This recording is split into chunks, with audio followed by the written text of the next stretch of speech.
اللہ تبارک و تعالیٰ نے اپنے فضل و کرم سے ہم سب کو رمضان عطا فرمایا اور پھر عید الفطر کی خوشیاں عطا فرمائی، اس کا جتنا بھی شکر ادا کیا جائے کم ہے۔ اللہ تعالیٰ نے رمضان کو ایسا مہینہ بنایا کہ کوئی گیا سے گیا گزرا بھی مسلمان ہو تو اسے اللہ تعالیٰ کی طرف رجوع کرنے کی توفیق ہو جاتی ہے۔ روزے کے ذریعے بھی اللہ تبارک و تعالیٰ کا قرب حاصل کرنے کی کوشش کرتا ہے بندہ۔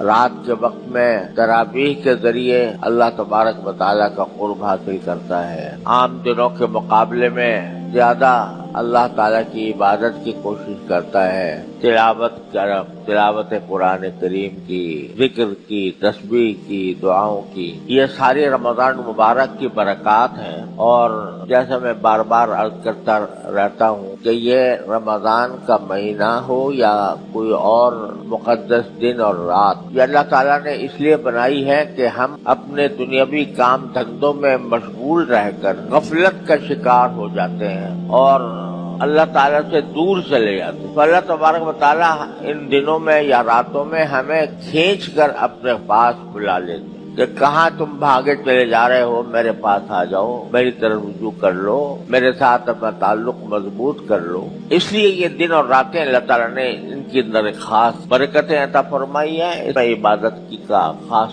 اجر و ثواب عطا فرمایا ہے، دعاؤں کی قبولیت کے دروازے کھولے۔ اب جب رمضان چلا گیا تو اب کیا کیا جائے؟ کیا یہ سب کچھ بس رمضان کے ساتھ ہی خاص تھا اور رمضان کے بعد جب ہم اپنی روزمرہ کی زندگی میں داخل ہوں تو اس طرح رسہ توڑا کر بھاگیں کہ پھر حال حرام کی بھی فکر نہ رہے، جائز ناجائز کا بھی خیال نہ رہے اور اللہ تعالیٰ کو بھول کر بھی یاد نہ کریں؟ ایسا رمضان کا مطلب یہ نہ سمجھنا چاہیے کہ رمضان گیا تو اللہ تعالیٰ کے ساتھ تعلق بھی معاذ اللہ گیا۔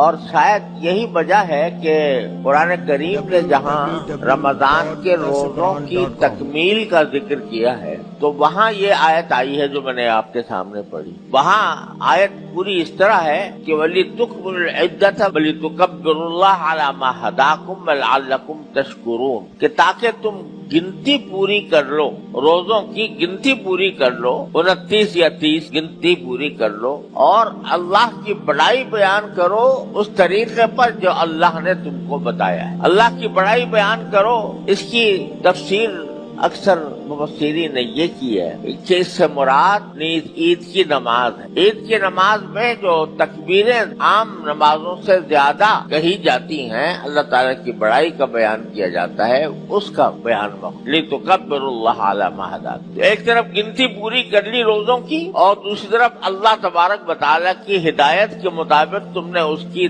تکبیر کہی، اس کی بڑائی بیان کی، اور تاکہ تم شکر گزار بنو، یعنی رمضان کے بعد بھی اللہ تعالیٰ کا شکر ادا کرو کہ یا اللہ آپ نے اپنے فضل و کرم سے مجھے رمضان کا مہینہ عطا فرمایا اور اس میں اپنے فضل و کرم سے مجھے اپنی عبادت کی بھی توفیق بخشے۔ اب ایک دم سے یہ کہنے کے بعد آیت آتی ہے وَإِذَا سَأَلَكَ عِبَادِي عَنِّي فَإِنِّي قَرِيبٌ۔ یہ نماز روزوں کا ذکر ہو رہا ہے، عید کا ذکر ہو رہا ہے۔ عید کے ذکر کے ساتھ ہی فرماتے ہیں باری تعالیٰ کہ جب تم سے میرے بندے میرے بارے میں پوچھیں تو کہہ دینا فَإِنِّي قَرِيبٌ، کہ میں تو تمہارے قریب ہی ہوں۔ یعنی اگر یہ بندے پوچھیں گے کہ رمضان گیا تو رمضان جانے کے بعد کیا ہماری اللہ میاں دعا نہیں سنے گا؟ رمضان ہی میں سنے گا، بس جب اگلا رمضان آئے گا تو اس وقت تک انتظار کریں کہ ہماری دعاؤں کی قبولیت کا۔ تو اگر میرے بندے میرے بارے میں پوچھیں تو کہہ دینا کہ میں قریب ہی ہوں۔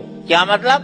کہ میں تو رمضان سے پہلے بھی تمہارے قریب تھا، رمضان میں بھی قریب تھا، اب رمضان کے بعد بھی قریب رہوں گا۔